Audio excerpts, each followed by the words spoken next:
ajatus sitä säikähtää pienestäkin syystä. Kesäkuussa pelästyin keittiössä kyystä. Mato puolimetrinen, musta eläväinen. Hellanneessa makoili liekön nälkäinen. Eteisestä sapat jalkaan jahtiin otin pestin. Hanskat vielä käteen, haasteen hyvin pestin. Vaan paikalle kun palasin, käve oli poissa. Mikä ihmeen vaisto on eläimissä noissa. Nettiäsi selailemaan, mikä kikka auttaa. Löysin yhden kostin, koita etikkaa. Sitä nurkkiin sumutin ja toivoin, että toimii. Ihan olin varma, kohta käteni kyn poimii. Ei sota kemiallinenkaan matelia poista. Nettiin menin etsimään neuvoa jo toista. En arvannutkaan, että keinoa on moista. Otin luurin käteen, soitin 112. Jo kohta kurvaa pihaan auto aikamoinen.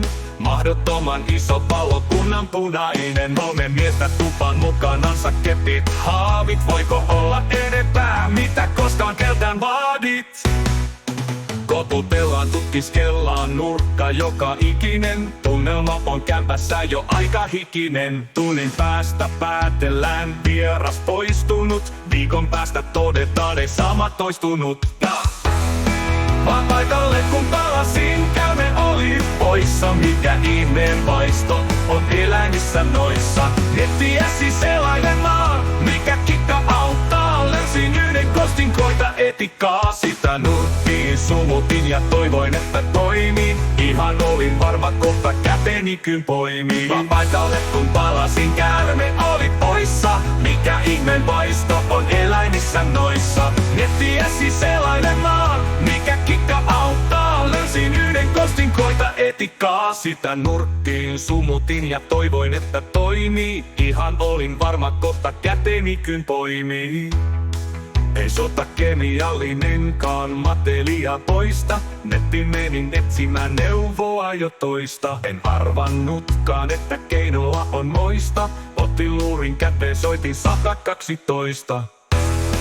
Ja kohta kurvaa pihaan auto aikamoinen. Mahdottoman iso palokunnan punainen. Koista.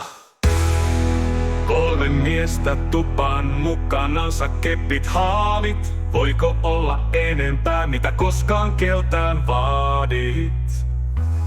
Koputellaan, tutkiskellaan nurkka joka ikinen. Tunnelma on kämpässä jo aika hikinen. Tunnelma on kämpässä jo aika hikinen. Tunnin päästä tupaan mukanansa kepit haavit. Voiko olla enempää, mitä koskaan keltään vaadit? Koputellaan, tutkiskellaan nurkka joka ikinen. Tunnelma on kämpässä jo aika hikinen. Tunnin päästä päätellään, vieras poistunut.